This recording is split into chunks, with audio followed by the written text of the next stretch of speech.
bienvenue dans l'émission Paroles de femmes. Nous allons commencer une série sur la foi. Toute la semaine, nous allons parler de la foi et je crois que vous allez être encouragés et croire avec nous que tout est possible cette année, que le découragement c'est fini, que le doute c'est fini et que cette année, c'est l'année où vous entrez dans le pays promis que Dieu vous a donné. Et toute la semaine, on va parler donc de la foi et aujourd'hui, on va parler des géants, identifier nos géants et pour vous donner un avant-goût, on va parler comment tuer ces géants et comment oser croire malgré les échecs et enfin comment croire et qu'on va vivre la gloire de Dieu cette année, vous et nous en tant que femmes tout simplement dans nos maisons, que nous allons vivre la gloire de Dieu. Donc c'est ce dont tout nous allons parler cette semaine. Et pour en revenir à nos géants, c'est important d'en parler parce que quand on parle de foi, ça veut pas dire qu'il n'y a pas d'obstacle, ça veut pas dire qu'il n'y a rien qui se met devant nous. Il y a des géants qui sont là, mais le but d'une vie de foi, c'est de tuer ces géants, de les terrasser. Et aujourd'hui, on va identifier les géants. Comment identifier nos géants déjà dans nos vies? Et puis, parce qu'on sait que notre ennemi, c'est le diable. Ça, c'est certain. Notre ennemi, c'est le diable. Mais quelquefois, la plupart du temps, d'ailleurs, le diable n'arrive pas dans nos vies avec comme ça. Ah, bah c'est moi le diable et je vais t'attaquer. Et là, ça va être une attaque diabolique dans ta vie. Mais ça peut être aussi des portes ouvertes qu'on laisse, un trait de caractère, une attitude qu'on a besoin de traiter. Et puis, je pense par exemple à un étudiant qui est tout le temps en situation d'échec. Peut-être que c'est pas forcément le diable directement son ennemi, peut-être qu'il y a quelque chose derrière qui est toujours en échec. Alors, je te demande à toi, notre étudiante éternelle. Oui, exactement, Annabelle. Il y a des situations qui, dans notre vie, persistent parce que tout simplement, on n'a pas fait ce qu'il fallait, on n'a pas saisi le point qui était le problème. Pour revenir au cas de l'étudiant, comme tu parlais tout à l'heure, un étudiant, par exemple, qui a un problème d'échec scolaire, c'est sûr qu'il faut aller chercher la cause. Peut-être que la personne n'étudie pas assez, peut-être que la personne fait trop la fête, peut-être la personne a des priorités, met en place des actions dans sa vie qui ne cadrent pas forcément avec son domaine d'études. Et là, la personne sera confrontée à l'échec et pensera oui, c'est des géants qui se graissent dans sa vie, mais c'est à cette personne de faire le pas pour aller fouiner, pour aller chercher où exactement ce géant se cache, d'où il vient, et pour pouvoir mieux l'affronter. Et que ce géant-là, c'est pas des mauvais esprits forcément qui sont là en train de l'attaquer, ça va être sa paresse finalement. Voilà, c'est ça. Finalement, il y a beaucoup de choses qui arrivent dans nos vies et dans différents domaines, tout simplement parce qu'on a laissé une porte ouverte qui viennent parfois de nous, on a laissé la porte ouverte. Et là, le diable s'est saisi de cette occasion pour s'infiltrer dans nos vies et pour pouvoir nous atteindre, nous attaquer, dépendamment de la situation. Je ne sais pas, ça peut être un problème de finances, par exemple. On peut avoir tout le temps des problèmes financiers, mais il faut qu'on aille chercher c'est quoi le problème. Il faut aller à la source, exactement. à la base. Est-ce que c'est un problème de gestion de mes finances? Est-ce que j'applique vraiment des bons principes financiers ou alors est-ce que je gère juste mon argent comme bon me semble, comme je l'entends? Aller chercher cette source pour pouvoir fermer la porte. Ça peut aussi être dans le domaine des relations, un couple ou des amis. Je ne sais pas si, par exemple, on a des problèmes avec tout le monde, on a des problèmes dans notre couple, on a des problèmes avec nos amis, avec nos parents, avec nos frères et sœurs. Bah, peut-être c'est nous le problème, finalement. Peut-être. Il faut savoir identifier quelle est la source. Est-ce que ça vient du fait que je sois peut-être jalouse des autres? C'est des questions qu'il faut se poser.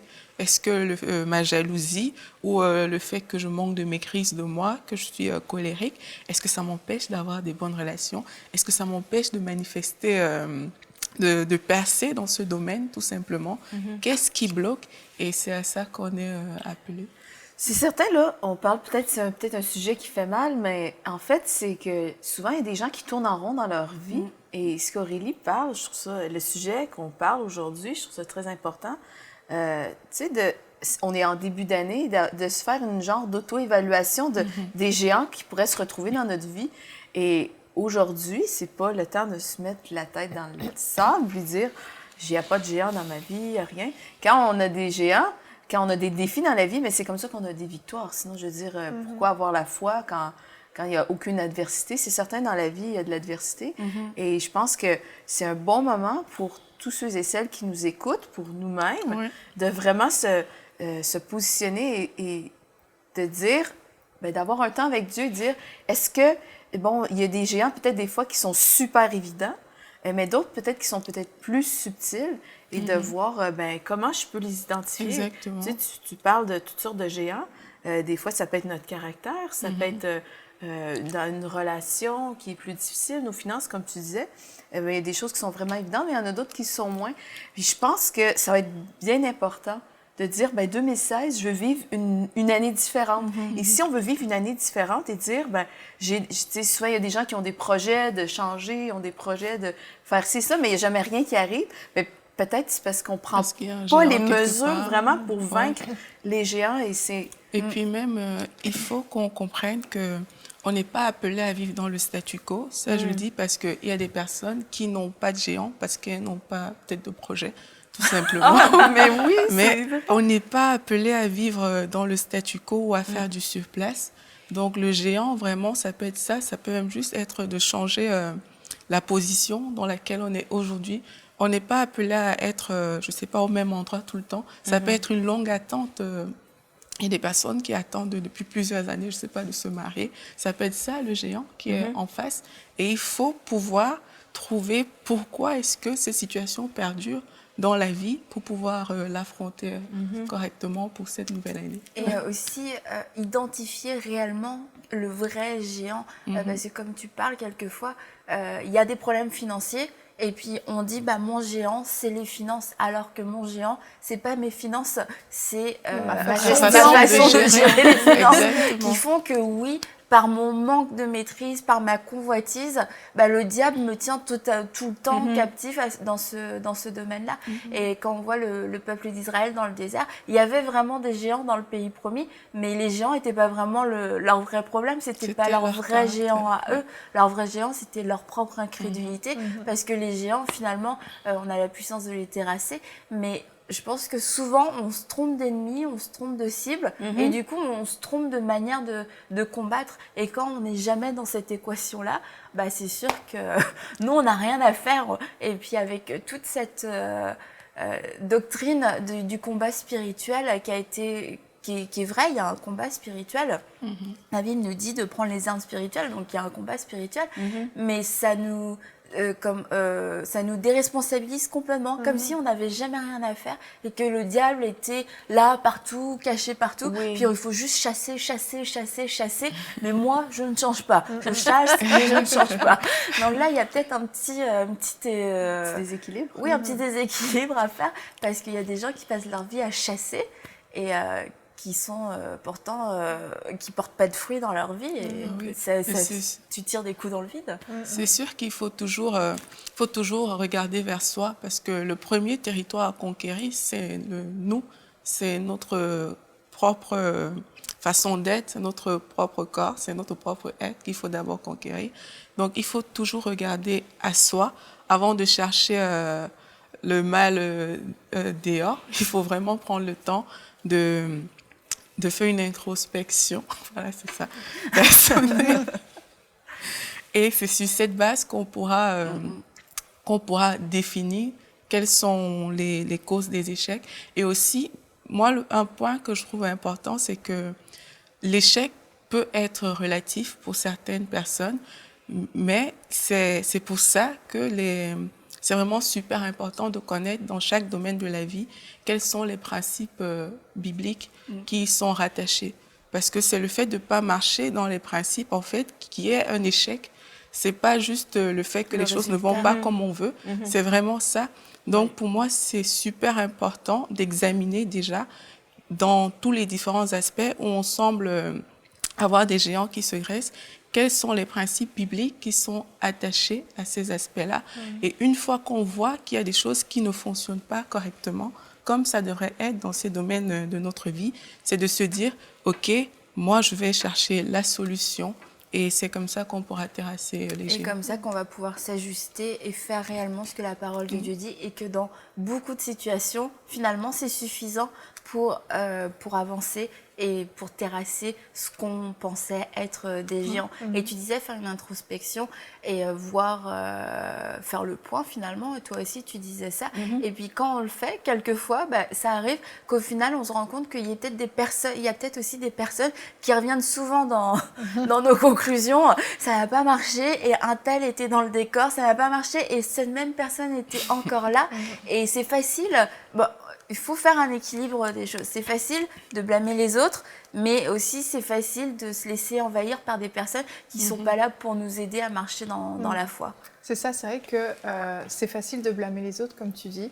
Et c'est important quand même d'ajuster un petit peu les choses. Quand on a un problème dans notre vie, ne pas systématiquement accuser les autres, parce que ça, c'est la solution la plus facile. Hein, c'est toujours les autres.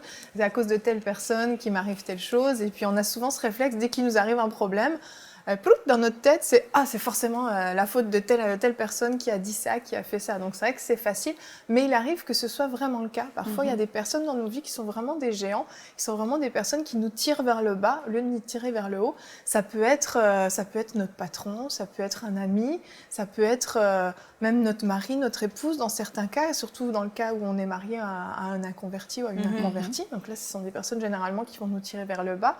Ça peut être même nos enfants parfois. Enfin, ça peut être plusieurs types de personnes dans nos vies, même une mère, un père qui nous rabaisse sans arrêt, qui nous disent des paroles négatives sans arrêt. Et quand on a justement identifié un petit peu la personne qui est l'obstacle en fait à notre croissance, à notre développement spirituel, c'est vrai qu'il faut avoir ce réflexe de ne pas se positionner en victime. Parce que souvent, on se met en victime et puis on est comme « Oh, il m'arrive telle chose, il m'arrive telle chose » et puis on se laisse accabler. Mais la Bible dit dans Romains 8, 37, « Au contraire, dans tout cela, nous sommes plus que vainqueurs grâce à celui qui nous a aimés. » On est plus que vainqueurs, on n'est pas des victimes, on n'est pas appelé à se laisser écraser par les autres, à se laisser opprimer par les autres. Il y a des relations qui sont malsaines dans nos vies, mais la Bible dit qu'on est plus que vainqueurs. Donc il y a une position spirituelle à prendre, c'est certain, à saisir notre autorité en tant qu'enfant de Dieu. Mais il y a aussi parfois un ajustement à faire dans notre vie. Il y a des relations qui sont malsaines, dont il faut simplement se séparer quand c'est possible. Ouais. C'est sûr que quand c'est une mère, un père, un mari, une femme, on ne peut pas couper la relation comme ça. Mais dans une relation amicale ou parfois des fiançailles, c'est important de savoir aussi dire là, la relation est malsaine et ça me tire vers le bas. Est-ce que vraiment, si je continue avec cette personne, je vais vraiment réussir à aller de l'avant? Je vais vraiment réussir à vivre la vie chrétienne que je suis appelée à vivre en tant qu'enfant de Dieu? Parfois, il faut mettre fin à la relation ou faire des ajustements aussi dans la relation. Par exemple, je pense à un enfant qui est un enfant adulte, mais qui est sans arrêt rabaissé par ses parents. Je pense qu'au bout d'un moment, il faut aussi savoir couper le cordon et puis prendre aussi ses distances avec non seulement les paroles négatives que nos parents peuvent nous dire, mais aussi prendre nos distances de manière physique. On honore nos parents, on respecte nos parents, mais on n'a pas besoin de les appeler tous les jours, on n'a pas besoin de passer tous nos week-ends avec eux. Il faut aussi des fois savoir prendre des distances. Et je pense que le plus important dans toutes ces relations qui peuvent être malsaines, c'est de ne jamais faire de compromis.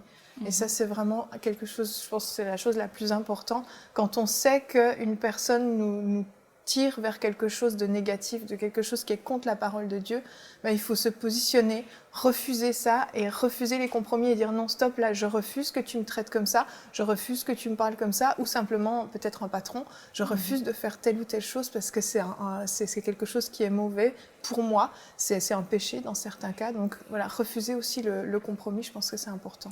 Et tu disais que quand c'est un père ou une mère ou des gens vraiment proches, c'est plus difficile de couper la relation. Et c'est certain, on ne vous demande pas là de couper la relation avec tout le monde, de vous isoler. Mais il y a toute cette dimension aussi de la relation spirituelle qu'on peut être avec une personne, mais qu'on peut décider de ne pas avoir je sais pas comment, de lien spirituel, parce que quand c'est de l'intimidation, c'est des esprits en fait qui sont là pour nous faire peur et pour nous dominer, nous écraser. Et en fait, quand on en prend conscience et puis qu'on marche dans notre autorité de vainqueur, de fille et fils de Dieu, on dit non, ça, c'est des choses qui n'ont plus d'effet sur moi. Je refuse que ces paroles aient un effet sur moi. Je refuse d'avoir peur. Je refuse que ça fasse naître en moi de l'incrédulité. Et la Bible nous dit qu'on n'a pas à nous battre contre la chair et le sang et qu'en fait, les gens sont pas réellement nos ennemis. C'est pas réellement la personne dans sa personnalité qui est mon ennemi, mais c'est tous les esprits diaboliques derrière, en fait, qui sont là, qui viennent nous intimider. Puis il y a des gens dans nos vies qui sont là juste pour nous détruire, qui ont le mandat de nous détruire, parce qu'elles sont animées par des mauvais esprits. Et parce qu'on les laisse faire aussi, Bah oui, parce c'est qu'elles ça. ont une emprise sur notre vie. Et c'est vrai que on n'est pas appelé à être des éponges et à prendre tout ce qui est dit sur nous. Et ni des tapis. Hein. Et ni des tapis, exactement. Non, mais c'est vrai, on doit vraiment aussi apprendre à ce que certaines paroles coulent simplement sur nous et puis passent plus loin, et puis c'est tout. Et il y a des gens, justement, comme tu dis, dans notre vie, on ne pourra pas s'en séparer. Et il faut apprendre à ne pas se laisser atteindre dans nos sentiments, dans nos émotions, par toute parole qui est dite sur nous. Craindre plus Dieu que les hommes, en fait. Qu'est-ce que les hommes pensent de moi? Au fond, c'est pas ça le plus important, c'est ce que Dieu pense de moi. Et puis voilà, laisser couler certaines paroles, ne pas sans arrêt rentrer dans des mélodrames aussi quand on nous dit certaines choses, quand on nous attaque sur certains points. On sait que c'est les gens, généralement, qu'on aime le plus et qui nous aiment le plus, qui nous font le plus de mal. Hein. Donc ça nous touche le plus. Il faut aussi apprendre des fois à se fortifier et puis justement à savoir ce que Dieu dit de nous et pas ce que les autres disent de nous. C'est qu'est-ce qui est important à nos yeux, en fait. Non, c'est clair. Puis ça va nous éviter aussi de tomber dans dans l'amertume, dans l'offense. Et puis du coup, en 2017, de devoir aussi travailler sur ça. Ouais. Mais non, mais c'est clair, c'est dommage, entre guillemets, d'attendre le début de l'année pour se dire, moi, allez, je fais le grand ménage, en moi, là, je fais un bilan, comme on l'a dit les semaines passées, je prends mes bonnes résolutions dans la parole, dans la présence de Dieu, j'identifie mes géants et je les tue, je marche dans la foi. On n'est pas obligé d'attendre le début de l'année pour faire des choses comme ça, mais bon, il se trouve que parce que on a tous plus ou moins cette tendance à laisser certaines choses s'accumuler, qu'en début d'année, toutes nos consciences sont réveillées. Bon, bah, autant en profiter. Et puis lui, Dieu est toujours disponible. Donc nous, si on n'est plus disposé pour le faire là, maintenant, bon, bah, faisons-le, mais commençons pas l'année, c'est ça, avec un tas d'histoires, un tas de choses. Faire un petit ménage de début d'année, n'est-ce pas? Mais c'est certain qu'on peut revoir au courant de l'année. Parce que comme on a parlé dans les semaines précédentes des bonnes résolutions, eh bien, c'est bien de voir si on garde nos résolutions. Parce que des fois, on peut se dire, ben, je vais m'attaquer à un géant. Je vais identifier mes géants, mais après, on peut se dire c'est difficile ou on peut entrer dans... C'est décourageant. C'est ça, on peut entrer dans le découragement puis juste dire ben, je laisse tomber puis je laisse ma vie comme ça. Mais là, on a parlé d'introspection et puis je pense que c'est bien des fois de réaliser que nous-mêmes, nous pouvons être notre propre géant par notre propre incrédulité. Des fois, on peut avoir vécu toute notre vie dans la peur de l'échec, peur de son ombre, peur de faire quelque chose de nouveau, peur de toutes sortes. Il y a des gens qui vivent constamment dans la peur, qui sont tellement habitués de vivre sous le règne de la peur qu'ils s'en rendent même pas compte. Donc, aujourd'hui, c'est un bon moment pour faire cette introspection. Il y a beaucoup trop de filles et de fils de Dieu, d'enfants de Dieu qui vivent dans la peur. L'incrédulité aussi, c'est comme je suis un croyant mais je ne crois rien. Non mais c'est vrai, je suis un croyant mais Dieu a dit ça dans sa parole mais et on a toujours un raisonnement qui vient contre la parole de Dieu. Bon, peut-être qu'on pourrait dire non à l'incrédulité cette année. Soyons déterminés. Je suis une femme de foi. Je suis quelqu'un qui marche dans la foi. Et de se faire un petit auto-ajustement avec la parole. Moi, j'ai rencontré souvent des gens qui disaient « Ah non, mais moi, je suis dans la foi, je suis dans la foi. » Mais c'est des gens, juste en les entendant parler, et ben, tu te rends compte qu'il n'y a pas de foi. Mais il y a tout un discours qui vient avec l'incrédulité, le manque de foi, la peur. C'est toujours les mêmes mots. J'ai peur de ci ou je crois, mais... qu'est-ce qu'on pourrait dire? Ça serait juste... ça, c'est impossible. Tu sais, bon, il y a toutes sortes de paroles qui sont associées au doute. Et... Surtout quand on sait que c'est de l'abondance du cœur que la bouche parle. Donc, généralement, en étudiant nos paroles, on peut savoir ce qu'il y a vraiment dans notre cœur, en fait. Et voilà. Puis il y a un pasteur qui dit souvent que le mais annule tout ce qu'on a dit avant. Et voilà. Dès qu'on met mais dans une phrase, tout ce qu'on a dit avant, ça compte plus. Mais il n'y a vraiment rien de pire que de raisonner ces circonstances pour mettre les circonstances au-delà de la parole de Dieu. Donc, qu'est-ce qu'on doit être déterminé si on veut abattre les géants? C'est de dire, ben, je mets la parole de Dieu au-delà, que ce soit un problème de caractère, que ce soit mes peurs, de dire, je vais mettre fin une fois pour toutes à toutes ces choses et je m'y attaque, et je prends, comme on dit en bon québécois, je prends le taureau par les cornes. C'est que québécois. En France aussi, OK, c'est excellent. Dans l'histoire là, de David et Goliath, il y a vraiment quelque chose, c'est dans Samuel 17, il y a quelque chose qui m'a frappée, c'est dit, dès que le Philistin se mit à marcher vers lui, dans le fond, Goliath qui marchait vers David, c'est dit, David courut sur le champ de bataille à sa rencontre. D'un autre côté, quand Goliath il fait un pas, moi j'en fais 10. Hein. Mieux vaut que je cours si je veux. Ça, c'est un bon point. Mais tu sais, c'est de réaliser que David, lui, il a vraiment été insulté, que Goliath a insulté son Dieu. Et il a dit... Il a couru vers le géant, il dit, je vais t'abattre. Et soyons des David, soyons remplis d'audace, soyons remplis de force, de hardiesse. Et si Dieu est pour nous, qui va être contre nous? Et il y a un passage que j'aime beaucoup, beaucoup méditer, Annabelle, c'est Éphésiens 1, et ça dit dans Éphésiens 1, 20, « Cette puissance, il l'a déployée en Christ. » Alors, Christ, on a la victoire sur nos géants par la croix. Et Christ, quand il a ressuscité, il l'a fait asseoir à sa droite dans les lieux célestes, au-dessus de toute domination, de toute autorité, de toute puissance, de toute souveraineté et de tout nom qui peut être nommé, non seulement dans le monde présent, mais encore dans le monde à venir. Il a tout mis sous ses pieds et il a donné pour chef suprême à l'Église, qui est son corps, la plénitude de celui qui remplit tout en tous. Donc, nous avons l'autorité d'abattre tous les géants et cessons d'être des tapis, cessons de faire comme le peuple d'Israël, de tourner en rond par notre mauvaise attitude. Il aurait pu traverser super rapidement, mais il y avait une attitude tellement terrible, exécrable, qu'ils ont tourné pendant 40 ans. Ils ont régimbé, ils ont chialé, ils ont fait tous les temps, sauf avoir été dans la foi, sauf être... ils n'appréciaient pas le fait que... Elle se disait qu'ils n'étaient jamais malades, que leurs sandales ne s'abîmaient pas.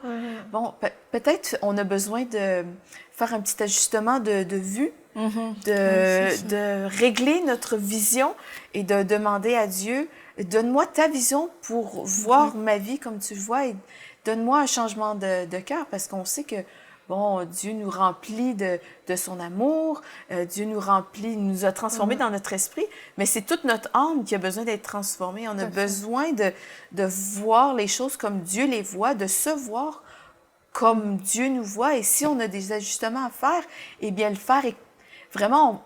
On a besoin d'être un peuple de Dieu différent. On a besoin d'être un peuple de foi. On a besoin d'arrêter de juste...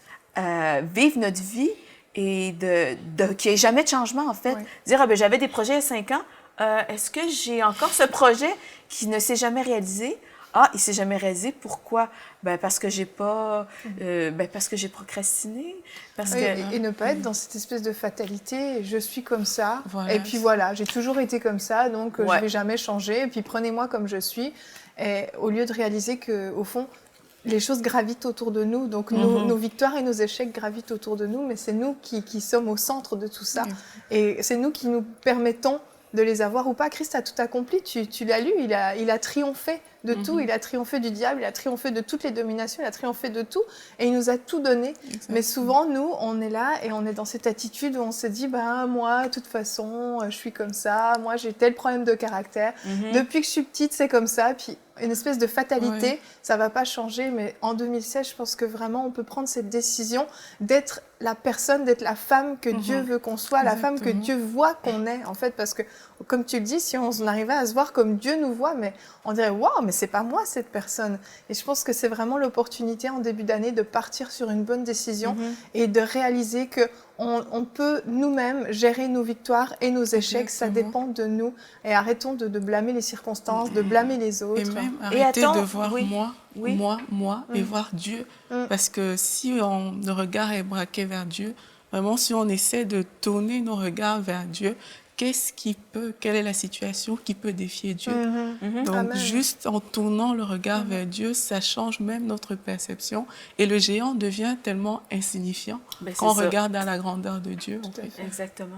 Et David est crapouti. Le géant a un coup de lance. Ouais. Puis je pense vraiment on doit être déterminé. Les violents s'emparent du royaume des cieux. Soyons des violentes en esprit. Ayons une sainte colère. Ma vie ne sera plus la même. Amen. Je suis tannée d'être comme je suis. Je suis tannée de vivre de telle et telle manière.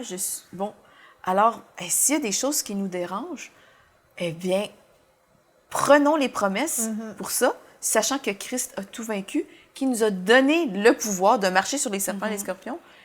Et bon, voilà. Pas juste dire, être fataliste, attendre que Dieu change. Dieu attend près nous. Dieu est prêt, Dieu, son travail est fait. Il y a Et nous, tout on à peut faire conclure. ce travail-là pour nous, dans notre propre vie, prendre la décision de changer. Parce que tu parlais des personnes dans notre entourage. C'est vrai, il y a des personnes qui ont des mauvaises... qui nous apportent pas, qui nous portent pas du tout vers le haut. Et puis on n'a pas forcément nous-mêmes la puissance de les changer, mais on a la puissance nous-mêmes de pouvoir changer, de pouvoir être transformé, de pouvoir croire et de pouvoir être différent. Et c'est pas les autres qui vont le faire ça pour nous. Et nous, il y a des circonstances, c'est clair, on va apprendre à dominer dessus, mais c'est pas quelquefois, vouloir tellement changer tout, sauf nous, on passe à Changer côté. les autres. C'est ça, on passe à côté. Ouais, oui, Exactement. si, c'est ça, c'était comme si, s'il faisait beau, s'il faisait chaud. Moi, j'aime bien les marcher, mais je vais jamais marcher. Quand il fait chaud, il fait trop chaud. Quand il fait froid, il fait trop froid. Quand la température est parfaite, j'ai pas le temps. Donc, tu vois, je me dis, bon, finalement, c'est quoi le problème? C'est peut-être moi, finalement. Mais... Non, mais Arrête, Evelyne. cette série, c'est pas de dire ah oui, ça c'est bon pour telle ou telle personne. Est-ce qu'on peut peut-être, mesdames, s'arrêter et dire cette série est pour moi? Exactement. Est-ce qu'on peut faire ça? On peut le faire. Vous Donc, c'est êtes pour capable. toi. C'est parfait, Annabelle, t'as bien compris. Et puis d'être différent, comme vous l'avez dit, c'est différent. Et puis quelquefois, tout le monde ne va pas nous suivre, mais je crois que nous toutes, on va suivre, on va s'encourager et que vous aussi, vous serez cette compagnie de foi pour les femmes autour de vous. David, il est parti tout seul, l'armée ne voulait pas se battre, ils étaient tous là. David n'a même pas essayé de lever une armée pour aller battre Goliath. Il a dit, ok, moi j'y vais, je vais y aller, je vais le faire. Il a pris sa responsabilité, sa décision pour sa propre vie. Et Caleb et Josué ont dit au peuple, non, arrêtez de parler comme ça, c'est faux, c'est le pays que Dieu nous a donné. Et là, le peuple voulait juste les lapider. Et ne faisons pas cette erreur de lapider la voix de la foi qui vient de notre esprit. Quand on entend cette voix de foi qui nous dit, non, tout est possible, la lapidons pas. Et puis quand les gens autour de nous aussi ont des langages de foi, essayons pas de les faire taire parce que c'est des gens qui vont vraiment nous amener vers le haut. Et puis peut-être que quelquefois, c'est dérangeant d'avoir ces personnes-là qui ont cet esprit de foi, qui croient que tout est possible. Tu les vois pas, les géants? Si, mais je vois Dieu aussi. Et entourons-nous de ces personnes-là, puis soyons des Caleb et des Josué. Et demain, nous allons parler comment tuer les géants. Donc, vous avez identifié vos géants aujourd'hui, c'est parfait. Demain, on les tue ensemble. Donc, revenez. Envoyez-nous votre témoignage à paroledefemme@enseigne-moi.com.